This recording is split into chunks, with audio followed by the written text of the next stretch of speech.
spirit of error. Either you're gonna entertain the spirit of truth, or you're gonna entertain the spirit of error.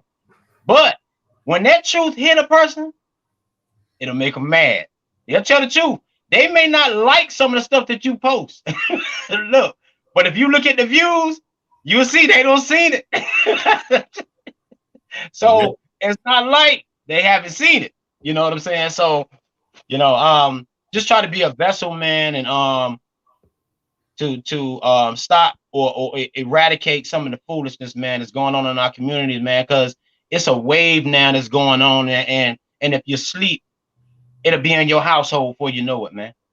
If you sleep, it'll be right in your household. You don't even know it, that your kids are entertaining this foolishness, So it's crazy. I had a I don't know if you can see this right here. It's crazy. I had a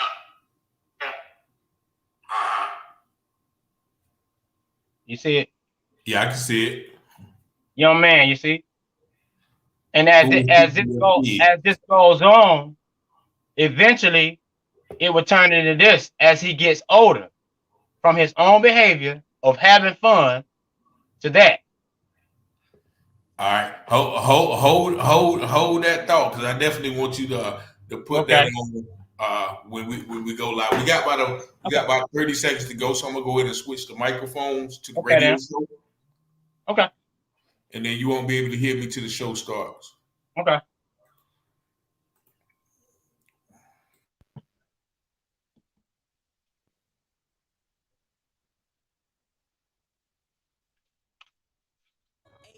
Grifton, Southside, Greenville, North Carolina.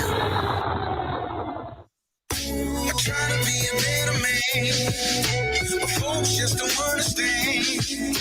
Try to do all I can to deal with this addiction in me. Lord, I want to change. I can't stay the same. But the sins that in my vein, it's trying its best just to kill me. Good evening, ladies and gentlemen. Welcome again to the UTurn Show. It is Tuesday night, 8 p.m. We're here at www.awesomeradio.org. That is the website, WBIS 106.9 FM on your radio dial. I want to thank all of you for tuning in, our regular audience, through the radio station, the radio platform, and also all of our listeners out there in social media land, Facebook, and also YouTube. Make sure you go to our website. Once again, it is www.wbisawesomeradio.org and download our apps on Google Play, the App Store, or Alexa. So definitely, once again, want to thank you guys for tuning in. I hope all of our listeners are in good health and good mental state. I have a very special guest, Mr. Terry Ruffin. How you doing today? Praise God. How you doing, man? Peace and blessings. Peace and blessings. Definitely, man. It's a pleasure to have you Land here. of the living, my brother. That's good, all man. Right. I met you. I didn't even meet you. I heard about you when I was out promoting my books, and this lady heard my story. She said, "I think it's a guy that you should want to meet." And so she gave me your Facebook, even though she mentioned your name. And so I looked you up, sent you, and I've been following you ever since, man. Okay. This is a man who has man of God, first of all, who uses his testimony to inspire others. Author, a speaker, a teacher, an advocate for prison reform. So before we get into all of that about what you are doing now, I always ask my guests, because this is the UTurn Show. So this talks about, people who travel the wrong road but then have made the transformation. So I always start out with what my guest's childhood was like. If you can give the audience a glimpse into your childhood briefly, to let them know about where you from, what kind of upbringing you had. Okay, then. All right. First of all, my name is Terry Ruffin. Just as brother said, oh man, first of all, God is good. God is awesome. But I came up during the time in the 80s actually, and my childhood actually, I think it's safe to say that my childhood coming up was pretty good. You know, you know what I'm saying? I was raised in a single parent home at the beginning, and until my mom met my stepfather. And then when they got together, he came into the household, you know, that rebellion sort of came out of me then, you know. I guess I went into that you ain't my daddy syndrome. You ain't my daddy. Yeah. Boy, pick them clothes up, man. You ain't my daddy. How old was you then though when your mother got Oh man, I had to be like when he came in our life, man. I was around 8 or 9 years old, you know. So but you know, as time went on, going to school and you know, just doing everything, you know, everyday things as a child would do. You know, when you out, you know, in the streets, you know, mom worked and he worked. So, you know, during that time, I sort of kind of my rotation was out in the street just doing kid stuff, you know, riding bikes and you know, fishing and you know, doing mischievous stuff, you know, and you know, as time went on, the era began to start changing because you know, as we're getting older, um, crack cocaine hit the atmosphere. That's what I call it. You know, it hit the atmosphere, and by it hitting the atmosphere, it basically it began to tear down our communities. Not only did it tear down our community, it began to start the money and us seeing this new thing and this new wave coming in. It began to be a great influence on the younger guys in our community. So when we was into dancing at that time and hip hop came, you know what I'm saying, came into foreplay, then the drugs came at the same time. So it became basically a part of our culture and we entertained it ignorantly. And then I got introduced to drinking, and then it went from drinking to marijuana use, and then from marijuana use, it went to cocaine. And the way it went from cocaine, it was more or less of a social thing. You know, everybody was doing it because Wu Tang Clan back then, you know, saying coming up, Wu Tang, you know, we smoking woolies and you know everybody getting high. It was a social thing. But as time went on, when people that desired that was in the fad, when they seen the destruction, a lot of dudes fell back. And for me, per se myself, I went steady into the addiction and further into addiction. Actually to the point that my addiction began to be it began to control my life. Um, my whole life, I could say I carried cocaine as a backpack. I couldn't do nothing without it.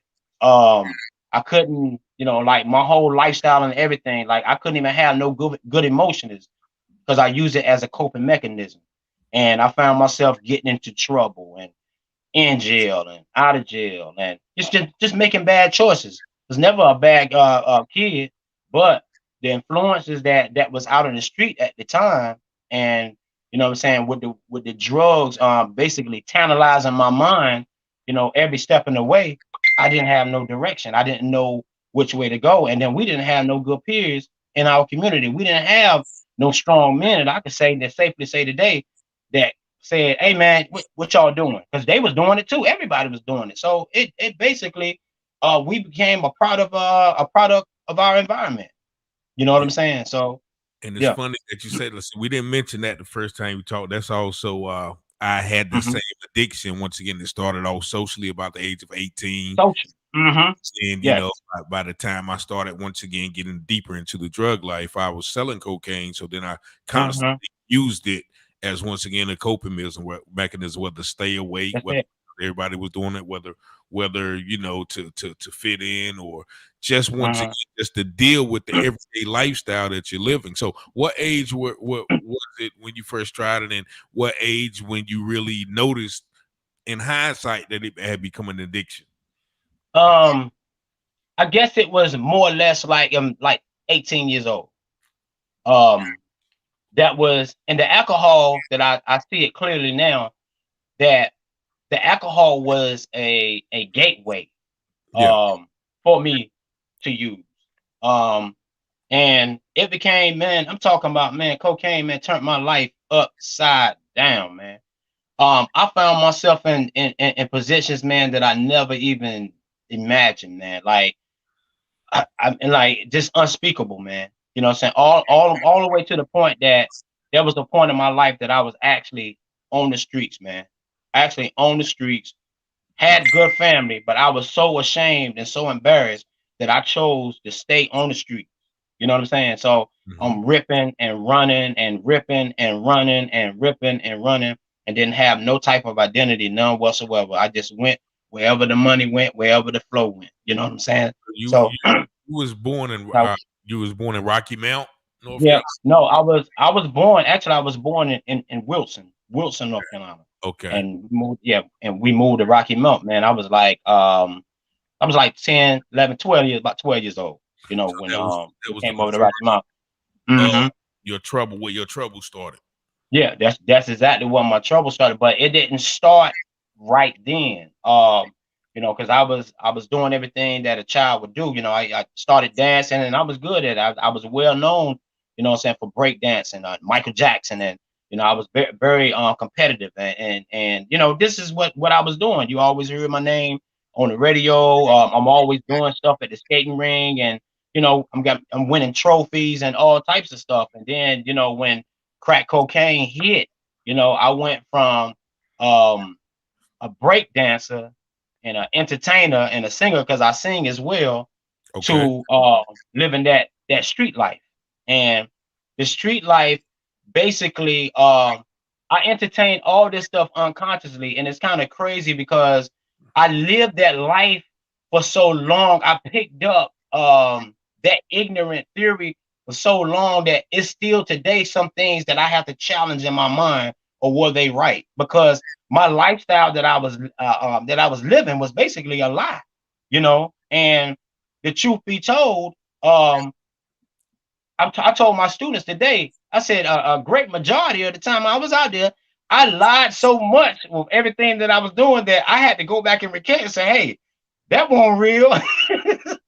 That wasn't true. You know what I'm saying? So, and this is the lifestyle. And I said, everybody on the street, man. Like I was telling you about the Jahari window, they have a blind side to them. And the blind side is what people can see about you that you can't see. You know what I'm saying? Mhm. And my character and my conduct had even became undesirable to be around, because I was constantly doing something to feed my habit, you know. Mhm. And I wrote a piece called, and I share it a lot with my students, called Mistaken Identity. Okay. And it said, um, what appeared to be a reflection looking back at him, a familiar image, but a stranger within, Okay. wanting to communicate, but his outside essence can't relate to the things that he says. So he constantly pretends to be in tune with himself, but too prideful to tell anyone that he doesn't know himself, Mm. but seems to know everything else. But on the inside, looking out, is the one who's crying out, yelling, this imposter, he's not me. He's not who he's claiming to be. It's a mistaken identity. And this is what's going on out here in the streets. And when you out in the streets, it's basically a mistaken identity, because you don't even know who you around when you're around people out here. You know what I'm saying? Because everybody's Yeah. going through that same mistaken identity that you just talked about. I talk about a lot about wearing Uh-huh. a mask. Through my addiction, I used to wear a mask Yeah. a lot of times. Put up the facade, put up the front, but That's then, it. like you Mhm. said, it deep down within, hiding that addiction, hiding my true feelings, hiding the pain and the hurt was really what was fueling the addiction, if that makes sense. So I definitely Mhm. can relate to that. Now, so what at what point did the life started to catch up with you? I know you say you was in and out of jail a few times. What was Uh-huh. your run in Yeah. law? Mind expounding upon it. Um, the change had always, because I always had a desire, like, the addiction was so compulsive, man. When I did get incarcerated, that's the only time that my mind had peace, because I start excelling again, because Yeah. there was no drug use. my dreams and everything began to start coming alive. And even though the sentences was very short, um, it was enough time for me to regather my thoughts and try to define who I was, you know. And but it's kind of crazy because when you are in an institution of sort, and the person, the real you that's on the inside is really trying to, just like I said, the one who's crying out, yelling, "This imposter is not me." It's that one that's coming out, and God is basically just showing you all your mishaps, and you're dealing with things that you don't understand what's going on. And as time went on, I began to see it just got to the point, man, that either I was going to get it together or I knew I was going to die in the street. I just knew it, you know. And it just got to the point that I would go in, get straight, and then come back out, and I wouldn't even give myself an opportunity, man. I go right back out there to the streets, That's the power. right back out, pick up a pack, and think I'm gonna do it in a different way. Stay clean for a moment, and then boom, right back in the races again. Found myself right back in the same position again, being duped by my own behavior. No type of responsibility, no type of accountability, not being a good father, shame, all these things, come into place, you know what I'm saying? And then the isolation, not wanting to talk to people. So, it was to the point that my mom was like, "Boy, have you lost your mind?" I was like, "Probably so." Yeah. I really have lost my mind. I don't know what's going on. Yeah. But it's good that you have those people in your life to kind of, okay, well, look, I love you, but you was crazy right now. And then that kind of hit the switch to you, like, okay, well, I know I'm gone, but I need to get back to who I really am. But who I really am, man. And I go. Yeah, and I sort of kind of too. Let me trace back a little bit, because there was a lot of, in my childhood, there was a lot of resentment and a lot of bitterness there in my childhood, because my biological father, I knew him, but he wasn't in my life. He had another family, but he wasn't in my life, period. So that resentment, I remember I got in trouble one time, and I thought about this not too long ago. I got in trouble one time, and when I came out, he was in the courtroom. That's my first time seeing him there. So I was like, "Ooh, he care." He cares. So if I continue to get in trouble, oh, wow. You see what I'm saying? If I continue to get in trouble, this may make him come and be a part of my life. You see what I'm saying? So it was that rebellion and that resentment that basically fueled a lot of mishaps in my life, and I buried this stuff. So when I, began to drink and when I began to use, it became a coping mechanism, because it covered up unpleasant emotions that I had. You know what I'm saying? It covered all this stuff up, like I said, I didn't even have a clue what was going on, man, because cocaine, man, it's a drug, man, that'll take you and turn you into something totally different that you're not. You know what I'm saying? Like, it'll take your whole purpose and turn your whole life upside down.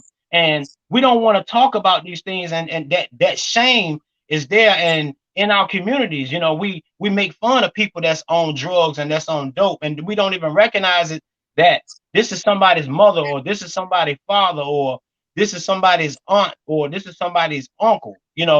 We just throw them to the wolves, and it's crazy, because this is what we do in our community. We don't want to try to help. We just want to continue to hurt. So people don't understand that it is actually a disease. Addiction is a disease that stems from, like you said, it stems. Drug abuse is just a symptom of the real problem. That's why I always explain, no matter what that problem is, drug addiction is, like I said, a coping mechanism for people. And once again, you are listening to WBIS 106.9 FM. This is an interactive show, so you feel free to call in at 252-756-2008. I'm here with my special guest, Terry Ruffin.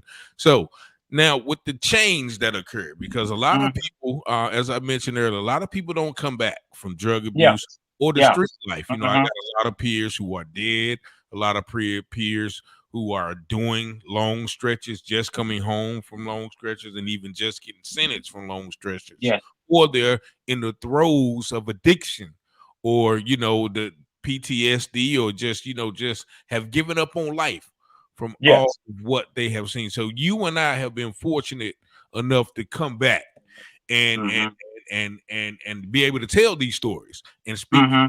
about addiction and our trouble. So what was the transformation process for you?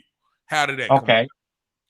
All right. The transformation came in. I was charged with firearm by felon and constructive possession of a firearm.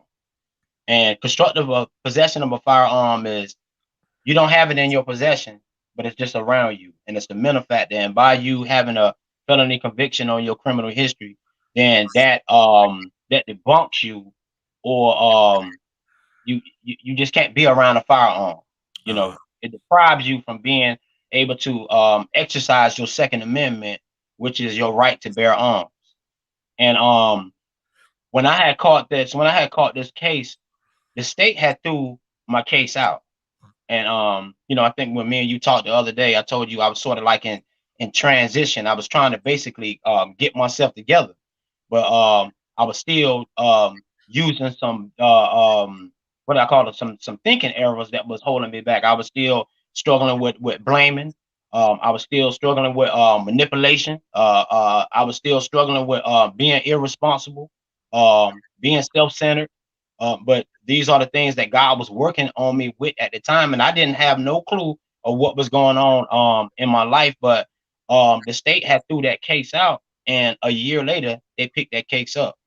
And when they picked it up, they charged me with a 924 with 922G, which is firearm by felon, and they charged me with a 924C, which is a ACCA, which is a the Armed Career Criminal Act, which they can charge you if you got more than two criminal felony convictions on your criminal history. so And there's two convictions they was yeah, gonna charge you with the Armed Career Criminal Act. Having so yes. Hmm. So is the way they had my paperwork, and you can't get under 15 years for just being around it. So I'm like, what? You know, I couldn't believe it, you know. mm, So when the DA came out and he had a file, um, everything that he had in that file was about me, and I didn't have no clue what he had in there. But I realized that in the feds, they everything count as points. uh-huh. And like I said, all the little petty stuff that I ever got into, because I didn't have anything that was considered to be crimes of violence, and that's what really saved me. They took me back to my original guidelines, but it was a case that came out called the Johnson case that they had to show the residual clause, and that residual clause is that what happened in every prior that you had, and if there wasn't crimes of violence in the priors, then they couldn't hit you with the enhancement, and Okay. that's what happened. And I went to my original guidelines. Praise God, hallelujah. But my back, it was to the point, man, that I thought it was over. And I Mm, prayed to God, man, and passage of scripture came to mind.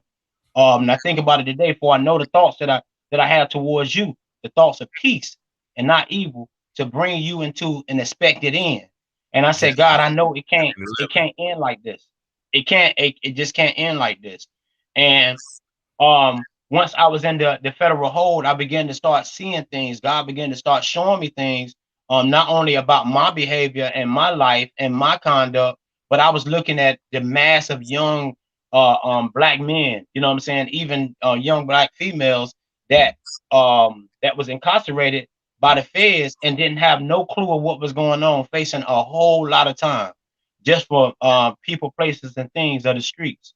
And when I end up catching my time, I went straight to a pen, and they was man, let me tell you, if your paperwork ain't good in a place like that, you can't even walk on the yard. Period. Okay.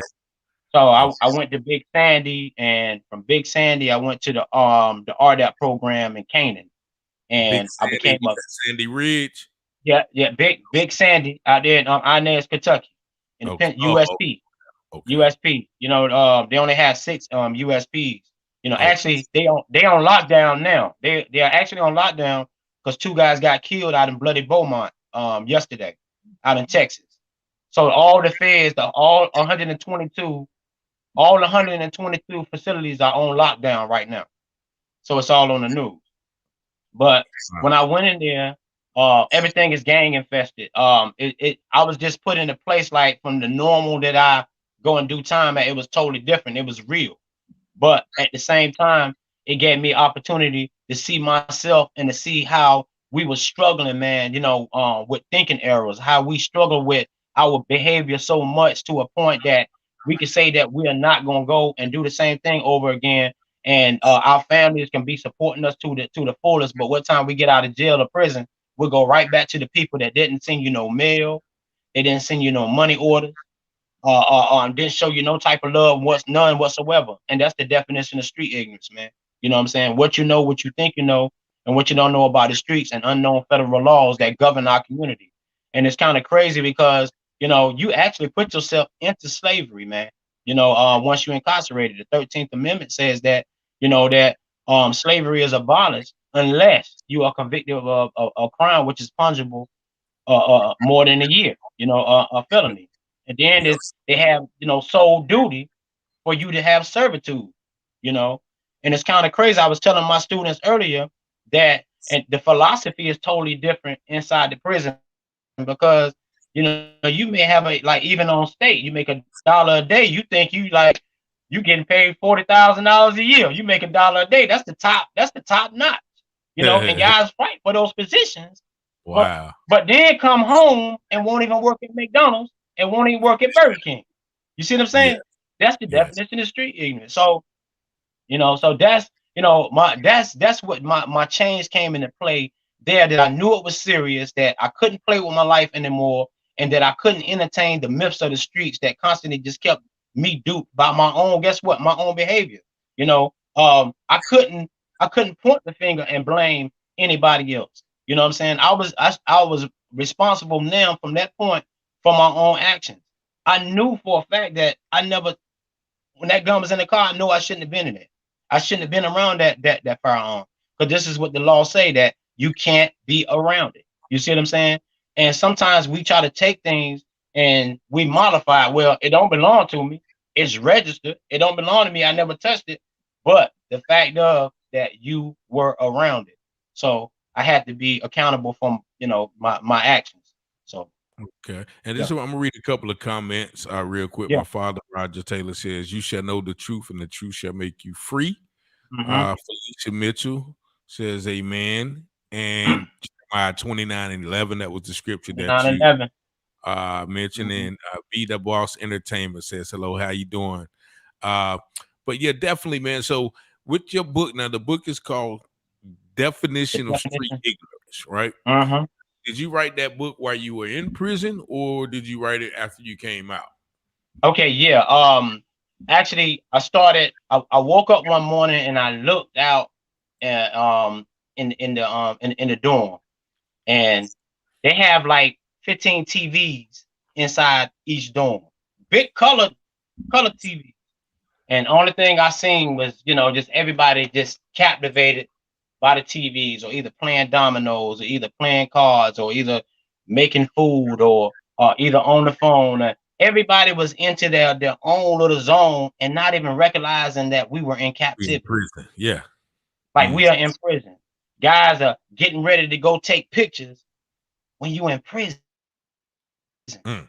dressed up to, getting your waves all together to go pose for some pictures to send back out to society to show that, hey, I'm here, I'm locked up, you know. And Mm. I just, it came to me, I got to write about this. Brothers must know, sisters must know that we just being duped by our own behavior. And I just started writing. Um, and God started, the intuition that He put in me. He started giving me a chapter at a time, and I just would write it down in my journal, because I do a lot of journals. I do a lot of writing. So Mm. The first one that the chapter that I spoke about was people, places, and things of the streets. And I started going in and talking about how when you out on the street, it's a lose situation. Like they got it figured out already. The Mm. feds know, like they know every backyard. They know how many dogs Miss Lulu got in her yard. Um, Miss Sims, they know that she has a fence that's broke down in her backyard. They know these things. And how do they know them? Because they have people in the community that go to jail, and they let them know. And when they get incarcerated, they basically know everything that's going on. And we keep playing these same old games over and over again, knowing that we have no type of wins, none whatsoever. Why do you Another think that is though? Because that's yeah. one question I want to ask you. Like with every, Hmm. we got people who relatives are in jail, whose Hmm. brothers go to jail, whose friends have gone to jail, who love them, but we still participate, and we become willing participants in our own destruction. Why is that you think that after all of the knowledge that even the 80s, where they said that, crack was put in the black communities by the Hmm. CIA, where they signed the bill, the criminal Crack cocaine law. crime bill at Mm-hmm. 1994. So all of these things now in hindsight that we see, okay, we was fooled, but why do you think Hmm. we still participate in that as Because a people? yeah, in our community, we want what we want, and we want it when we want it. A lot of us, we know the things that we do that is destructive, but we do it anyway.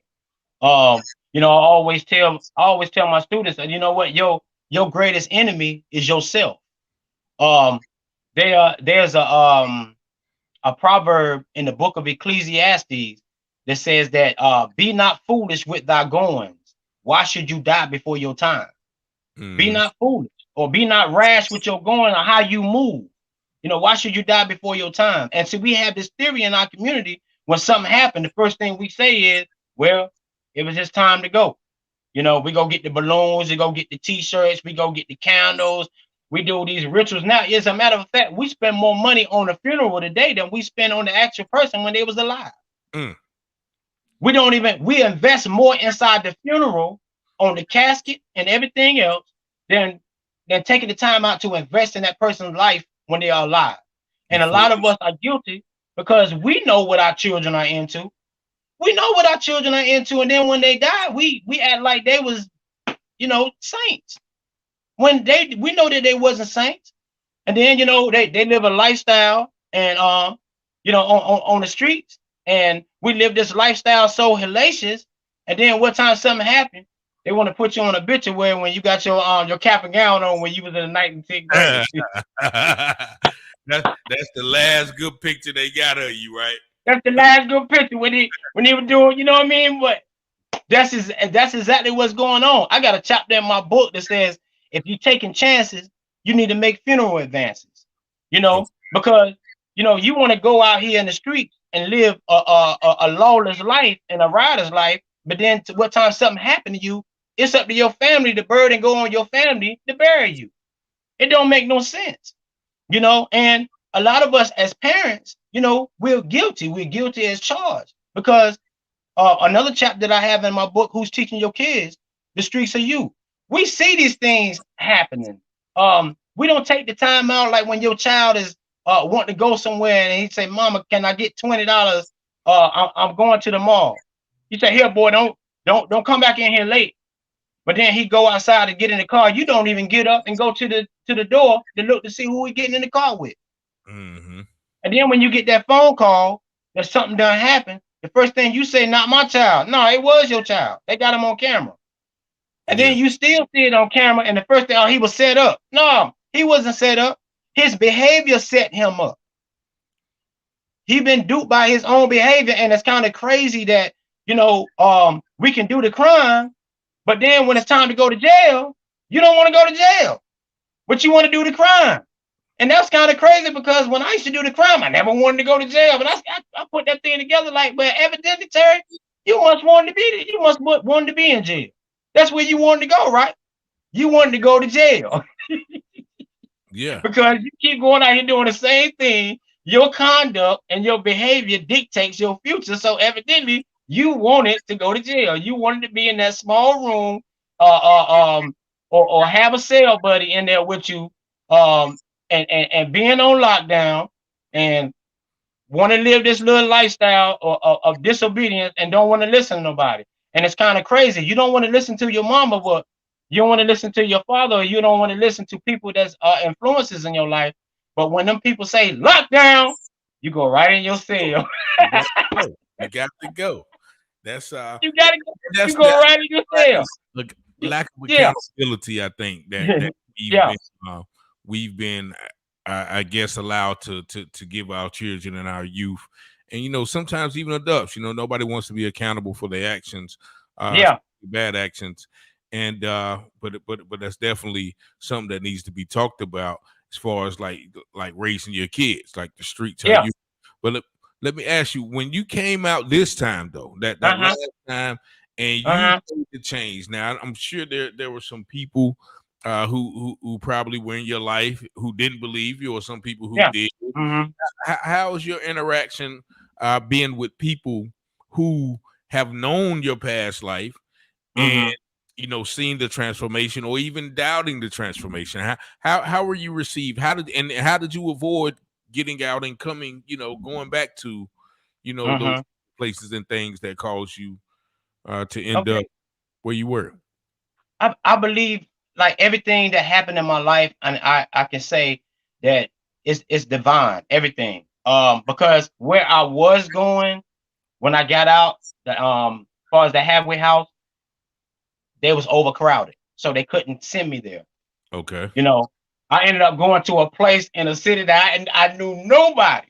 So they And were going to send you to a halfway house in your hometown or close by? Yeah, it wasn't even close by. It was like 2 hours away. You know what I'm saying? So you knew people there? I didn't know nobody. Oh, okay. Nobody. The one that they were going to send you to? Yeah, the one they was going to send me to was close by. That was in Raleigh. Okay. It was in Raleigh. Yeah, but I ended up going to the one out in Wilmington, and that's why I ended up calling home. Because actually, it's funny. I've known some guys who get out of prison and go to the halfway house, and actually the halfway house sometimes is almost sometimes a gateway for them to get back in the streets. Like, I see guys in the halfway house, and they already started back selling. They got cars, they got phones. Yeah, you don't supposed to have those things in the halfway house, right? Let me back it up. Let me back it up a little bit though. Before years before my release, like when I went in, the change was happening right then and there. Like I said, I ended up going to the RDAP, and the RDAP program, it more or less showed me who I was, that I was operating out of a lot of criminal thinking errors and a lot of rational thinking errors. And my conduct, because a lot of people, just like you said, we were talking about the coping mechanism, but at the same time, if you take the drugs away, the thinking is still there. So I had to deal with the thinking. You know what I'm saying? So by me dealing with the thinking, and it was just I started, the change started to come in play. I started seeing that I was manipulating my own self and my behavior. I was making excuses with my own self. I was exercising with a lot of pride and a lot of ego, super optimism, and a sense of entitlement. This is my lifestyle, and it came more or less as a defense mechanism for me when I was on the street. And when you're trying to change, you got to break down all those barriers. So my mentor, which is one of the staff members, was my mentor right today. He told me, man, you got to deal with that old stuff, because that's what's gonna hold you back. But anyway, I ended up being a mentor there. From mentoring, I ended up doing a senior suicide watch companion. I watched guys that was contemplating in the halfway house or in the feds. That's why I told you. Okay. In the feds. Yeah. So I began to start. Yeah, I started teaching. I was teaching inside the facility. Suicide watch companion. I was doing that, and then I was doing the mentorship program. So from there, when I transitioned from the facility to the halfway house, I was still involved into the TDAP. So when I came out, I was put in a position that I was teaching again. So what I was doing inside the prison, I brought with me on the street. Okay. And yeah, I brought with me on the street. So I was working, excuse me, I was working like the second day that I was home. And my whole everything that I did, I was basically me and God, man, by myself. I didn't know nobody, and I was determined to do everything on my own. So you stayed in Wilmington when you got Yeah, out. yeah. So everything I was determined to do, I did it on my own. I walked to work until I learned how to catch a bus. Uh, I caught the bus. My first check, I went and bought a bike. Mm. Uh, from Walmart. I rode a bike. Sometimes I got to the stoplight. I seen people pull up in the nice cars. I'm like, whoa! I just kept hearing, "Be patient. Be I patient. got you. Be patient." Yeah. And that humility, everything that I learned when I was in there about humility and being open minded and showing some caring, and gratitude of just being out free and not being incarcerated. I started exercising those tools and they work. You know what I'm saying? I started relying and trusting on God, and it worked because when you trust on God, he said, acknowledge him and he would direct your path. And that's what he's been doing. He's been directing my path and he's been opening up doors. And I've been on this journey, man. And you spoke about that humility, man, because I know it's hard, like you said, Mhm. like coming from, a lifestyle where you have more than enough and riding the bike, catching the bus and Yeah. but Yeah. I Oh mean, man. Yeah. that's a testament, to, once again being patient and where you are now, because That's it. you mentioned a couple of times you teach in a class. So what Yeah. kind of class do you teach now? Yeah. I work at a center called OIC, and it's opportunities industrialization center. Okay. And this center basically it's like the heartbeat of the community. It's been there, man, man, for years. We have like 22 centers, and it opens up the doors for guys like me that have had some challenges, you know what I'm saying, in their past that have potential and puts you in positions that you're able to live your potential out, you know. And what we do is we basically I work with reentry, and in my reentry I provide young men with resources to help them get on their feet when they come out of places such as the institutions, halfway house, or either transitional houses. And I also teach a class. I instruct a course called Streetology 101, which I talk about criminal thinking errors, rational thinking errors, just using common sense and just making good choices. Okay. And Mhm. with the guys that you teach, how important it is for the person Ah man, to want to yeah, do the right thing instead of just going through the motions? Do you run yeah, across a lot of I wouldn't say resistance, but mhm, I would use the word right now, ignorance. yeah. I see it every day, but I guess the highlight for me is that I've been there and I've done that. So when I'm dealing with my students and my delivery, they see that I've been there and I've done that by me sharing, my testimonies with them. It gives them strength, man. And also it gives them encouragement. And man, it just does something, man. I am so compelled, man. I feel like Jeremiah, when Jeremiah said that like fire just shot up in his bones. That's how I feel that when I'm teaching these young men, these young women out here, because I don't want to see them go through some of the same things or entertain some of the same things that I entertain that allow them to go through the pitfalls of the prison system, Yes, definitely. And or the once again, python. you've been Rich, listening to Awesome Radio 106.9 WBISLP right here in Greenville. Just a couple of more comments. Okay. The Boss Entertainment, you two guys are blessed. I've met Richard, not sure if you remember me, but God has many, many more blessings for y'all. They always say that the last shall be Man, first. We received that, the boss, and I do remember you Man, Letter Taylor says, the streets or you. that's Uh, right. and Roger Taylor said, God said, I set before you life and death, blessings and Mhm. curses. Thank God that you chose life and bless. Amen. Christy McMillan says, you're calling. Amen.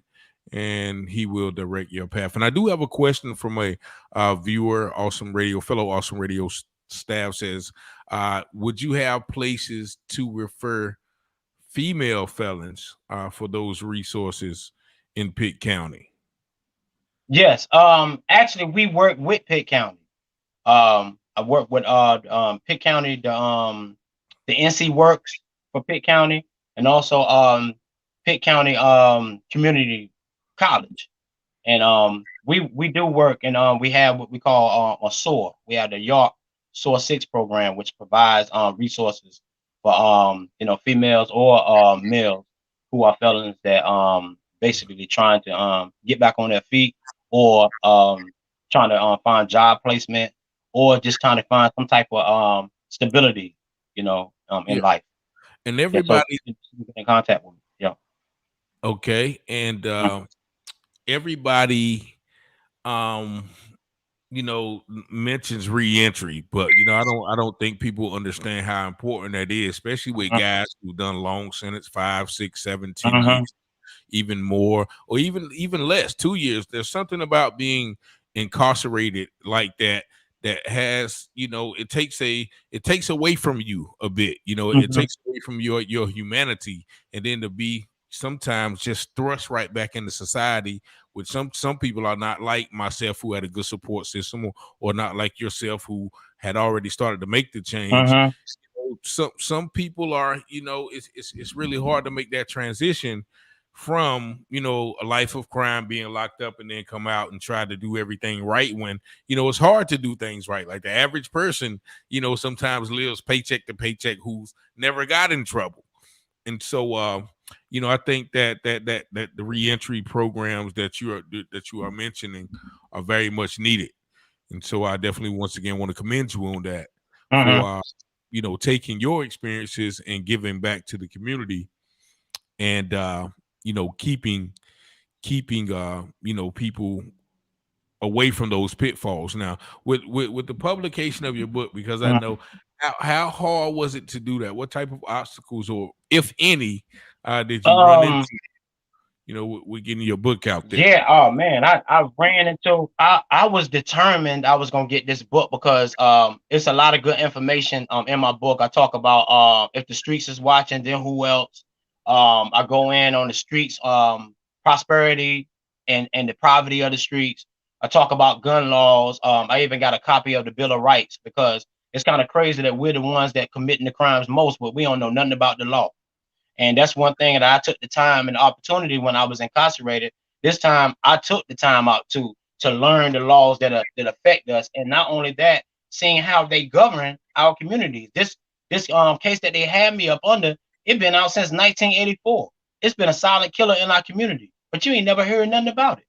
Me So, neither. people don't know, these young brothers and sisters don't know out here, and I try to make them aware that the guns now is the new cocaine. The guns now is the new heroin and the new meth. They taking now for one gun case. If you got a felony involved in that, they can take that one gun case and enhance you and give you a life sentence. And it's real, because this is what's going on. And the homicide, even since the COVID, the homicide rate has basically went up all over the world. I mean, it's not the world, the United States, 65%. Ain't nobody talking about this, none whatsoever. When we're talking about reentry, the word reentry broken down, a lot of people look at it as to re-enter back into society, but it basically means to get involved. When you are re-entering into society, man, that you have to get involved into the community. You have to. You're getting resources, but you're not getting involved. I like You that. getting you are eating the resources up, and people give you free clothes. People give you a little free money to catch the bus, like bus passes, and to get shoes and so forth, or to get stamps. But that stuff is not going to help you in the long run. You see what I'm saying? If you get stamps, then if you don't, a lot of people they getting stamps, or they get some type of benefits. I even hear a lot of brothers saying, well, I'm gonna get disability. That disability is gonna keep you in crime because it's not gonna pay you enough. You know, especially from you living a lifestyle that you don't touch some money. You don't touch some real money. There's no way that no disability is gonna keep you from doing some crazy stuff. Even if it's just you taking your disability tech and just trying to flip it. You know, you're gonna flip yourself right back in the prison system, and you're gonna get out and try it again, the same thing again. You know, wasting time. Just wasting time. And that's something that we don't have. We don't know that, you know, each day is not promised to us. So we have to learn to live life to the fullest. You know, we have young black males and young women out here that are very talented. I met some brothers in prison that can draw you, man, with Beyonce. Yeah. I'm talking about, well, have Beyonce in your arms.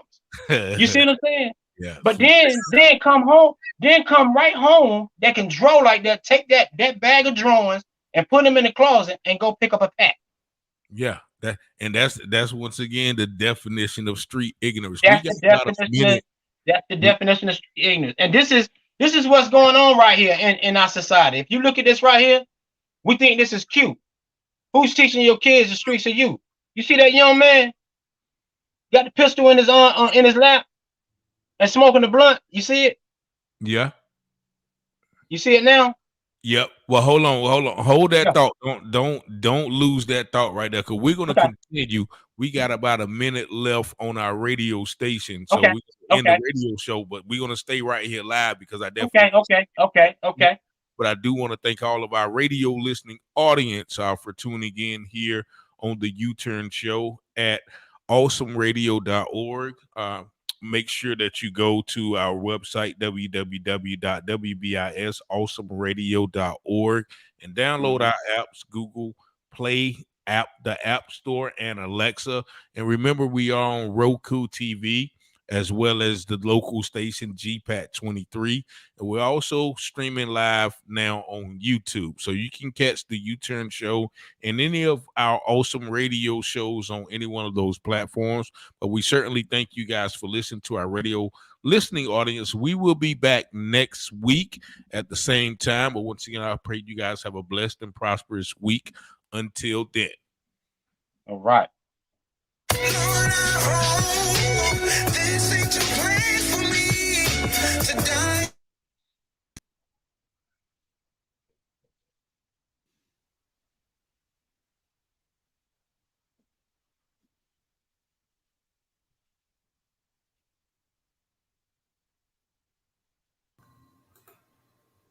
I think I can hear you now. Oh, okay. So yeah, go ahead with that. Can you hear me? Yeah. Yeah, go back with that illustration right here. So what we have here. Hold on, let me see if I can make you bigger. No, I can't.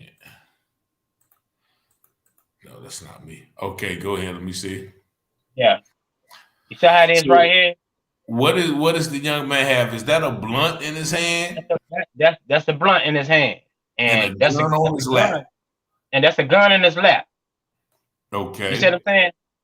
And see, this is the lifestyle that's basically this is our culture now, you know. And they're coming there like places like out in Chicago and New York and Atlanta, you know, even and it's kind of crazy because in the state of North Carolina, you never even heard of it like that. You know what I'm saying? But look at the behavior of some of these young kids, you know. But that behavior would lead them into places like that, doing the same thing as they're coming up. You know, they find themselves in a position right here. So your behavior today, it dictates where you're going at tomorrow. You know, so and we just have to be careful of the things that we entertain. You know, especially dealing with our youth. Like a lot of parents are sitting in the car while they're driving their kids to the school or to the mall or whatever, and that music that they're listening to, they're not even recognizing some of the music that they talk, some of the things that they're saying in there. You know what I'm saying? And thinking about today, when I was headed to work, I was like, you know what? A lot of these youth out here today, man, they are insensitive, man. They're insensitive. They can see stuff, man, that's like, you can see somebody with their whole head blowed off and they be like, and laugh about it. Like, it's no type of feelings, no type of emotion, because that's the way that we raising them now. You know, we letting them know, a pat on the back, that it's all right. You know, it's all right to live. Music basically says that too. If you look at, they got something called drill music now. I don't Drill know music. if That's right. Chicago. And all it talks about is killing and shooting and blood and I guess that, if you constantly hear that, first of all, you get desensitized to it. But second of all, you are influenced by it. Just like you mentioned earlier when we were talking about our coming up, how we were influenced by people like, the Wu-Tang, Goody Mob, Jay-Z, Nas. Everybody glorified the street, the hustler, the gangster lifestyle. And before you know it, we were emulating them. And a lot of times wondering why. Like, why am I doing this? Like, why do I feel the need to go out here and do this? Like, I always say, I came from a 2-parent household, mother, father, preacher.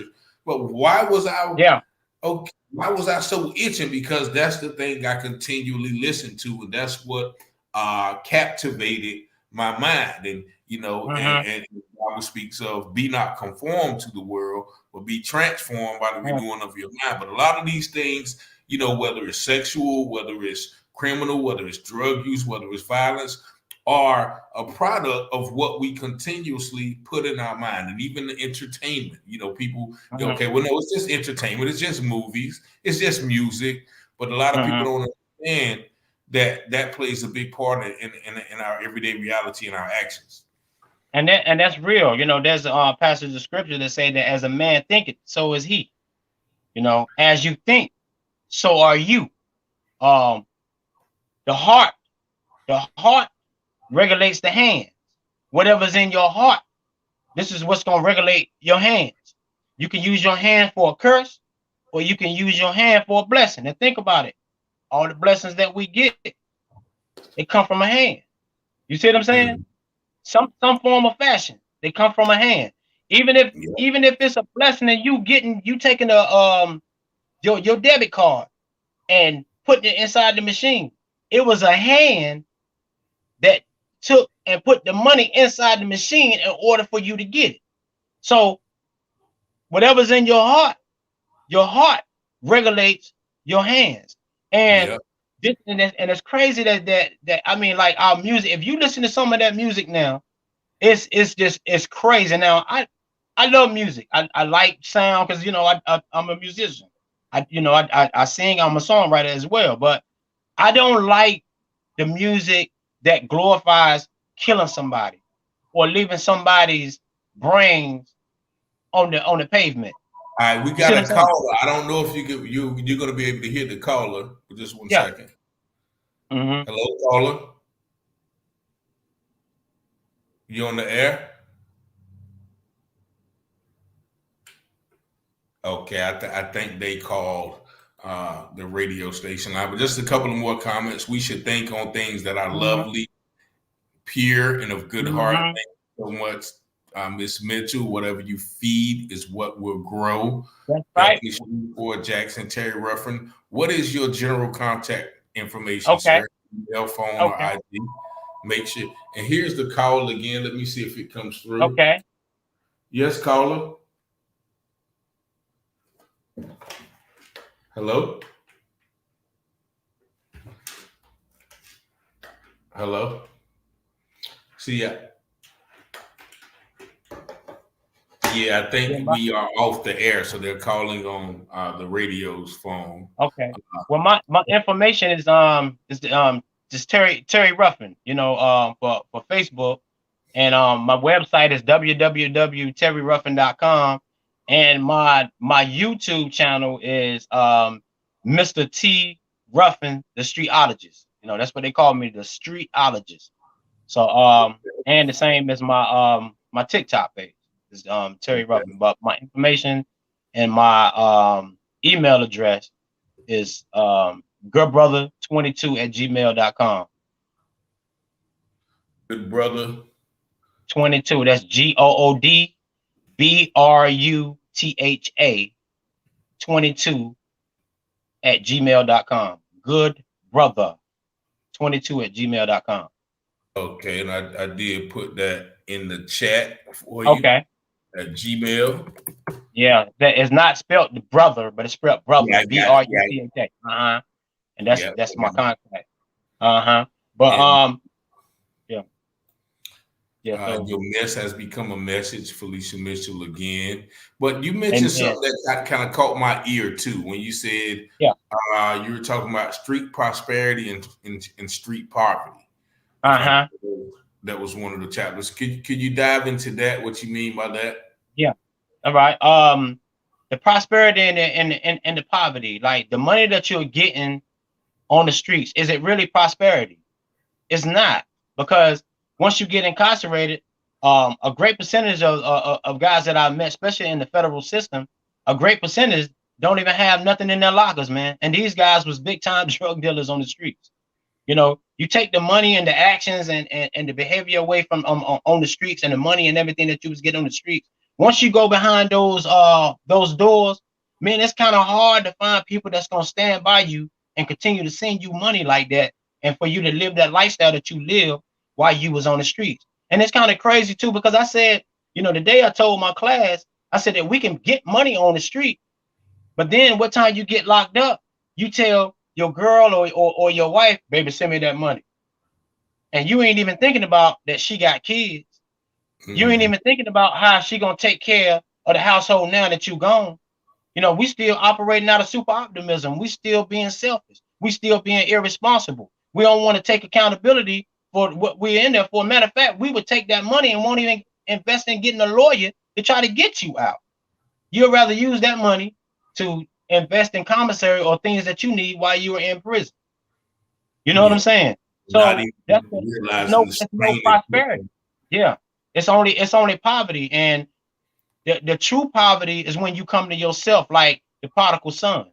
When his father gave him everything, and then he went, and it said the word of God said that he went into a foreign land in a place that he didn't know nobody, and it says that and he met people and they helped him spend up all his money.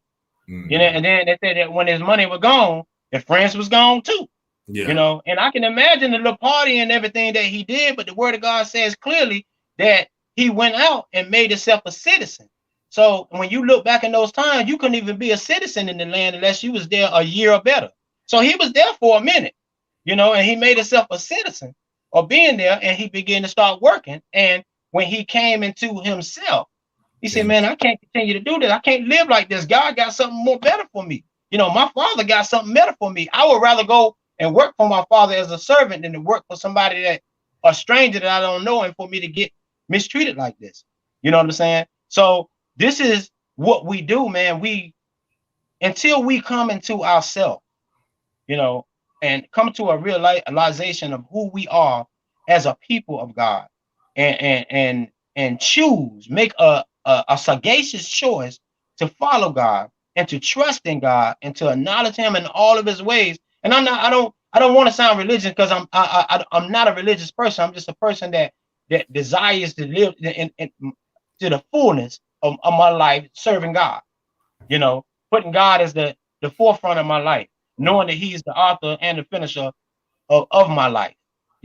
And we need to get out of the being biased in our own communities, man. We need to get out of the separation towards one another, and all this hatred that we have towards one another. We can't even basically deal with one another on a one-on-one basis without some type of conflict, man. And it's kind of crazy that we don't want to learn nothing, but we feel we know everything. We feel we know everything, and it's crazy, man. Yeah, we still on Facebook, but we can't hear you because we're off the radio line. All right, let me see. Let me see. We got a question for you. Okay. Let me see. Hold on.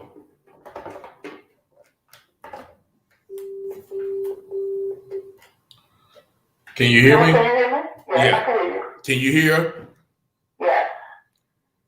Mr. Terry Ruffin, can you hear me? Yeah, I can hear. Okay, perfect. Yeah. Yes, I can. How you doing, sister? Informative. You did the information that I had needed, but I wanted to just challenge you on something. But before I do, I want to compliment you, both of you gentlemen, for doing such a fine job. To God be the glory for that. So I have this female felon. She lives in Cook County, and she's having a challenge looking for a job. So I wanted to find out if you could, or you actually did on air. You said New York works, and I think you said something about Pitt Community College, correct? Yes. Yes. Can she hear me? Yeah, he said yeah. Okay. Mm-hmm. No, when we hear individuals like yourself speak about how the street life and the fast money, how that comes to naught, especially when you become incarcerated, and we speak real in depth about that. And the challenge that I ask you respectfully is, so often individuals hear about that part, but the challenge comes in when how can we spew out of our mouths to assist them with the solution? Like, let's speak to them about, we know that this is how you think in, and this is how you live in, and this is how you want to get it. That's not the way. But here's the solution.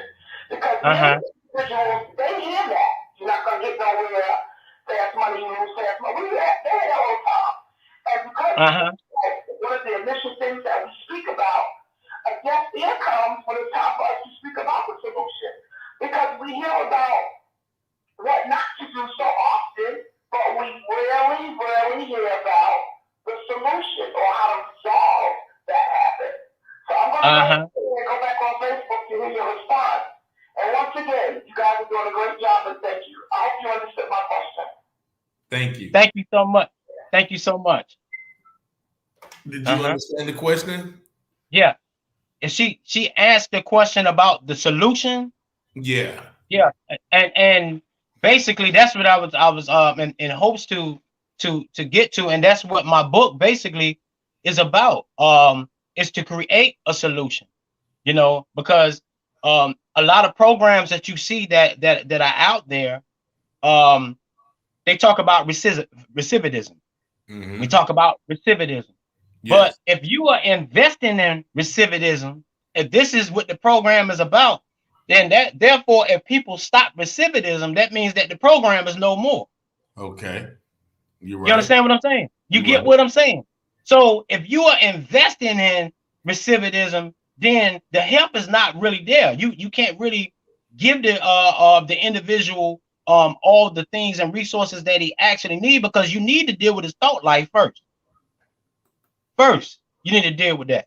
And just like you said with the halfway house, the halfway houses that I go to, they where that I went to, man, some of them guys was in the club with the ankle monitor on the leg. Yeah. In the club with the ankle monitor on their leg, and people are seeing this in the community. But it's, we put in our mind, oh, he done been to prison. Let him wind down. Let him have a good time. But in actuality, he's really hurting himself. He know he ain't supposed to be in no club. You know what I'm saying? He's supposed to be at the halfway house. This is the definition of street ignorance. And then what time he get caught? And the only thing you got to do, you got social media out there, record him inside the club, on live, with the what's going on, he going right back to prison. Because he ain't supposed to be in the halfway house. You see what I'm saying? So instead of us, we promote our society, we promote bad behavior. We promote it. And the reason why I say that is, why would you give somebody a party when they just coming home from prison? You need to give them resources. They don't need no party. You giving them everything that they want because they been to prison. And a lot of times, and it's safe to say, that it's more drugs inside the prisons too. So you may have a loved one that's inside the prison, and you sending money, and he getting high with the money the whole time. So if he done did 3 or 4 years and he come home, you don't know that you got a full-fledged drug addict. He been getting high all day in prison, but you didn't know that. And me and you talked about the game of compliance. we talked about it the other day. Yeah. We need to deal with, like with self. Like I tell my students all the time, man, if you really don't want it, man, you really don't want it. I can't make you get this. I want you to desire change. You got to want this. I can't make you change. Yeah. You know what I'm saying? I can't make you change. But what I can do, I can point you to these resources and show you what worked for me. You know what I'm saying? So, and somebody just said, solution, what is the resource? Talk about solution. Talk about the solution. That's right. Talk about the solution. So this is the solution. Solution is changing the thought life. You change the thought life, you know what I'm saying? You change a brother's or sister's direction. You know what I'm saying? And she is correct. Because resources, you can get them, and I said this already, that you can get them all the resources in the world. You can get them stamps, you know what I'm saying? You can give them clothes and food. That's not going to change behavior. It's not going to change the behavior. You know what I'm saying? That's the thing, of course, we and you mentioned something very, very important. They do have these programs set up, but the programs are, the entire system is set up for somebody who's been to prison before to go back to prison. Now we do have these, reentry programs, and a lot of people are genuine about it, but then you have a lot of people just in it for the money. Okay, well, what we have to do to get a halfway house? What kind of grants do we have to get so these guys can come in here and then we can get them in here for a day, do a little exercise and send them on their way, and we get billed for these, for the Medicaid, or we get billed by the government for this grant. So that is almost, like a two-edged sword. Whereas these programs have to continue, because if they stop recidivism, then there's no more need for the program. But I think, once again, there is no concrete solution like 1, 2, 3, 4, 5 step, because the solution for you was actually different from the solution for me. Like I had to go to a recovery program.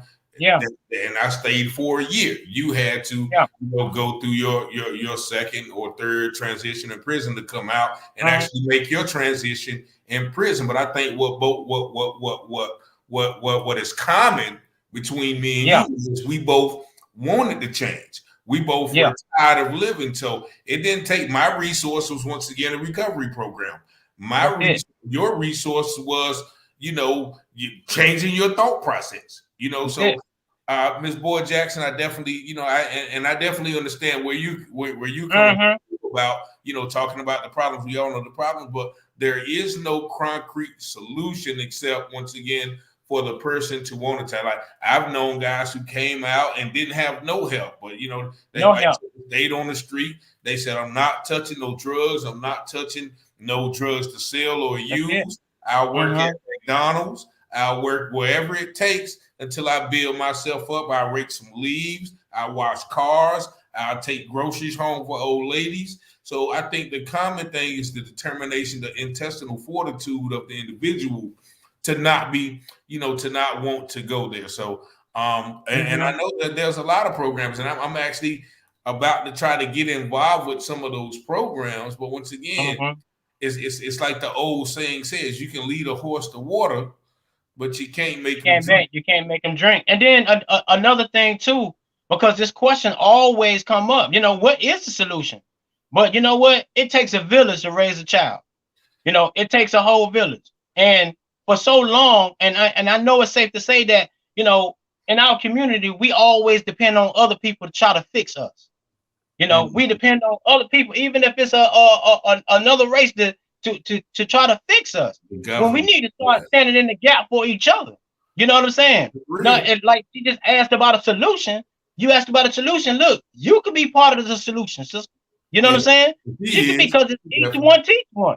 You could be part of the solution. If you got an intuition and know something that can help a brother, then you take that and take that intuition or the innovator that's in you to be a part of the solution. Because it takes a team for this, because it's like a wildfire out here now. It's like a wildfire. Yes, and she does. Like I know her work, she does that. But you mentioned something as well. It's almost like we as a community are enabling it, because actually I've heard it said, and I've actually seen it, that a guy coming home from prison gets more love than a guy graduating from college. Yeah. In certain You know instances. what I'm saying? You know, You see I've what I'm seen saying? it happen. Like, Yeah. oh, a guy going to prison gets more respect than a guy going to college. You know, Yeah. and so that's some sort of dysfunction in our society. Like you said, a guy will go and do 10 years and we'll come home and celebrate you for doing a crime that sent you away for 10 years. For we 10 should years. celebrate you. We should have resources there for you. We should have things in place to say, okay, look, if you want to do right, we got all of this set up for you. We got you a job. We got you a bank account. We got you some investments. Now, if you do this, if you walk into this and take everything we giving you, then after 2 years, then we're going to throw you a party and celebrate your transformation. Because you haven't earned anything. You know? From you've actually paid your debt to society. So you haven't earned anything just because you did 5, 10, 20, or 25 years. And I know prison is hard. You earn, you know, just making it out is reward enough. But, you know, we have this thing where we're going to reward you because 10 years ago, you committed this heinous crime and you did your crime. So now we're going to reward you. No, there's no reward for that. Let's get out and put something in place for you to make sure that you don't do that again. Then we can celebrate you a year or two down the line when we say, okay, that time taught you a lesson. You know, instead of, you know, guys getting out, we still throw you a party. A lot of people, once again, I've seen it happen. As soon as they get out, his homeboys will give him a pack to sell. You know, take him to the club, get him drunk. Start those. Give them some weed. Start those same destructive habits over again. And once again, that could be just misery-loving company, or you know what I'm saying. That could be this code, this street mentality that we formulated that says, okay, yeah, anytime a boy get out, oh yeah, you good. I'm selling. I'm on now. I'm the plug now, so I'm gonna plug you in right with this destructive force that sent you to prison the first time, and send you right back on the road. Yeah, and send you right back on the road, man. And it just also goes to show that you're being duped by your own behavior. But it's by your own behavior. It's nothing that nobody else did. We did it to, you know, ourselves, you know. But at the same time, if we don't take the tools, you know, because when you're in prison, see, it's this myth that everybody is running around with their head cut off inside the prisons. That's not true. You got some guys that are actually they're going to school. You got some guys that are in there teaching. You got guys that are that are running drug programs and all types of stuff. It's an institution, so it's information all over the prison system. It's up to you.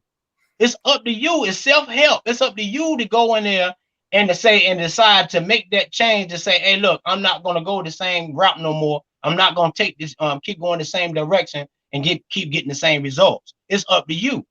You know what I'm saying? So, you know, and it's our choices at the end of the day. It's our choices, man. It's the choices that you make that dictate where you going in your future, man. Yeah, but then it's another thing I gotta harp on because you mentioned, you know, being God's people. And you mentioned something that you said, I'm not religious, you know.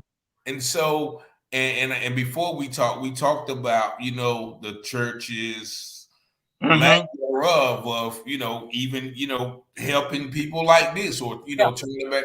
So what did you mean, first of all, by not being religious and where did you know, the church comes in? Well, what I meant by I'm not religious mean that when you're religious, you stagnate. You stagnate yourself from learning the things that God is actually showing you. There's a scripture in the passage of Galatians chapter 5, verse 1. It says, stand forth in your liberty, wherewith Christ has made us free, and be not entangled again with the yoke of bondage. Be not entangled again. You know, the children of Israel, they stayed in the yoke of bondage because they chose to be religious. They chose to stay in a traditional factor. So when Jesus came, they didn't even recognize who he was. You see what I'm saying? Because they stayed in this religious factor. And you have people that are actually religious, and when you hear some people, even, and not all, but some that's part of the church, when they hear people getting out of jail or prison or whatever, they don't want to have nothing to do with that. You see what I'm saying? And not all, but we're forgetting why we started. We're forgetting why we gave our life to the Lord. We're forgetting that we're not. That's right. We're forgetting. It's funny you say that because I've seen Christians, or for lack of a better word, Christians. I don't like that word either, because that's what they call it as a derogatory term. To believe the followers of Christ. But I've seen people. I don't go over there. I don't go crazy going over there. When did Jesus ever say that? When did Jesus ever say I'm not? Like, if Jesus walked the earth today, they would be crucifying him again because of who he's with, of where he's at. He said, I don't come to save he said those that are well have no need of a doctor, but those who are sick. So and I see that, like you said, the spirit of religion, like, even Jesus said, okay, well, yeah, you guys know the scriptures and you pray in the synagogues all day, and, you wash your hands before you eat. But he said the outside cup is clean. The outside of, what's the use of cleaning the outside of the cup when your inside is dirty?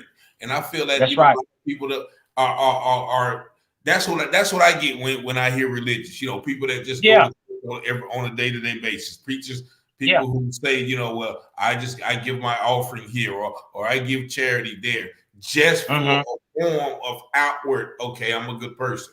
But I'm gonna go really help this person who I know needs it. And that's exactly like what I meant, because, like, if it takes for a building to define my conduct, then I don't need to be going there. If this just a building that is transforming my thinking when I go inside the building. If I can't come outside the building and love my people, when I got people dying on the corner right outside the church and I don't even go out and see what's going on, then something is wrong right there. And there's a stigma that's on the churches now. Even the young folk want to see, are you real?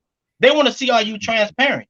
They want to see, are you able to, because we act like, and it's kind of crazy when you come up and you live a lifestyle that is riotous, and you live a lawless lifestyle. A lot of us, we get saved and forget where we came from. Now we don't want to have nothing to do with sin. We ain't never clubbed, we ain't never drunk nothing. We ain't never got high. You see what I'm saying? We ain't never did none of these things. Now you're being hypocritical. People need to know the transparency and see the transparency, and to know that it was your testimony and that you saved by the blood of the Lamb and giving glory to God. People need to know that, hey, man, what God done for me, he can do the same thing for you. You see what I'm saying? He can do the same thing for you, But man, it's a work, and we are all a work in progress. Like I said, I'm not perfect, not by a long shot, but I'm not stepping over no boundaries either. You know what I'm saying? I'm not going over there in the enemy's territory, because I already know what he gonna do to me. Oh yeah, definitely, yeah. Like I said, once you made up in your mind that you never going back, like I said, it's not even gonna play with it. No, period. You know what I'm saying? I do outreach work. I deal with people that's in the streets, but I'm not gonna put myself in no harm's way either. You know what I'm saying? If I know I'm not gonna, if I'm out there talking about trying to help somebody in the program, I'm gonna put myself in a position that we're able to sit down and talk and be comfortable while we talk. Because when people doing what they do in their space, they're in their space and they don't want to be bothered. And that's just the reality. You know what I'm saying? When people want help, they will come to you. You know what I'm saying? You can come and present it, but then come talk to me, my bro. Come over and talk to me. Let's go sit down and get us a bite to eat or whatever, man. You know what I'm saying? So that's just how it is, man. And that's our reality. But we need to stop acting like we never done anything or lived a certain lifestyle, because we all, man, are saved by grace. Each and every one of us are saved by grace. I don't care if you weren't in the streets. You done did something that was unpleasing in God's eyesight. You done did something, because he said all men have sinned and come short to the glory of God. When you say all, that's ALL, that's for everybody. That's everybody, man. So where do you see yourself at, in the near distant future, with everything you're going on? You got your book, you got your activism, you got your classes, reentry. So what Man. do you see all of this, if you can say, because of course, you know, the plans of the righteous are ordered by the Lord. So that's right. if you had your say, or you know, what type of other ideas, ventures, and things that you have in the future? Well, I'm now in the process of working on a nonprofit organization called Favor Visionaries, and it stands for, it's an acronym. It's Felons Against Violence, Oppression, and Repression. Felons Against Violence, Oppression, and Repression. Okay. Visionary. Favor Visionaries. And you know, I want to basically have guys that come from challenges and backgrounds, you know, such as ourselves. And because, you know, the media, they highlight guys that recidivate and go back into the prison. They put them on spotlight, but you rarely will hear about them highlighting guys that are getting out, being productive and constructive in their community. Man, I don't met guys that have been to prisons, that are truck drivers, got their own businesses, man. Guys got their own computer businesses. Guys got their own landscaping businesses, carpentry businesses all over, you know. And it's kind of crazy because a lot of customers or places that we go and we patronize every day, you don't even know that the person you dealt with done did time before. The person that was very kind to you, the person that helped you out, the person that fixed your car, the person that fixed your plumbing in your house, you don't know that they done did time or done had challenges in life before. You see what I'm saying? But we look at and we hear the word felon, and it's a stigma right there. Felon, felon, but everybody is not the same. And we need to learn to start treating people like human beings, because you don't know who you may be entertaining. You know what I'm saying? So it's a lot of good men. I met a lot of good men when I was in prison. And them guys helped transform my life, you know. And I met some of them guys that never even probably get the opportunity to get out, but they got joy. They still got joy. And I said, brother, if brothers can praise and give glory to God, knowing that they're never gonna get out, but still praising in a way, man, we got no excuse. That's deep. We got no excuse. You beside a brother, and man, I'm talking about he giving glory, man, and he's satisfied and he got a peace of mind, man. He got a peace of mind. And when I seen that, man, I said, whoa, good, what wretched man that I am. I got to get myself together, man. You know, so, man, God is just awesome, man. You know, he works in ways that, we can't even fathom, man. We can't even think about, we can't figure him out, And a lot of us, we would act like that we know God. God told me to, man, all right. Okay. Yeah. If God showed up right now to you, you probably take off running. Oh yeah. You probably take off. We try to put God in a box when he's awesome, man. Definitely. Yeah. God is awesome. We're gonna go ahead and end the show about 9:30. But if there's anything else you want to leave with our listening audience before we go. Yes, most definitely. Name of my book is called The Definition of Street Ignorance: What You Know, What You Think You Know, and What You Don't Know About the Streets. It's available on all platforms: Amazon, Books A Million, Barnes and Noble, Google Books, Google Play, Nook, Riddle. Also just got some on eBay and Target. So it's and we just went 5 stars. So it's a blessing. It's clean. The book is clean. It's from the heart, and I'm not talking about something that I heard about. I'm talking about something that I live and something that I know. I even got a copy of the Bill of Rights inside the book. I got some powerful chapters in there, and that's going to bless. It's going to be a blessing. And I really want people to get the book, to really get a full view and get an understanding that everything that we do out in the streets, it comes to nothing. The myths and everything that you hear on the street, all that stuff, man, it's lies. Because once you go inside the system and you get behind those bars, man, people are a total different person. They total different people. They come back to who they really are, And if you got a loved one that's incarcerated, show them some love. Let them know that you love them. you know, but also let them know that you ain't gonna play no games with them either, you know, and make sure that, you know, don't give them no party when they come home. Make sure they're getting the right resources, you know, make sure they're getting the right resources. And because it's this thing now that's going on out here that we are glorifying the prison system instead of brothers going in and coming out and telling what's really going on in there. And they don't never talk about the pain. They just talk about the weightlifting and making swallows at night and the lifestyle of the prison. You know what I'm saying? But they're not really talking about the pain, and there's a lot of pain in there, a lot of pain. So, yep. So, yep. I definitely want to thank you, man, once again for taking Most time. Definitely. Busy schedule. I want to thank all of our listeners on the radio and even our Facebook, YouTube listeners.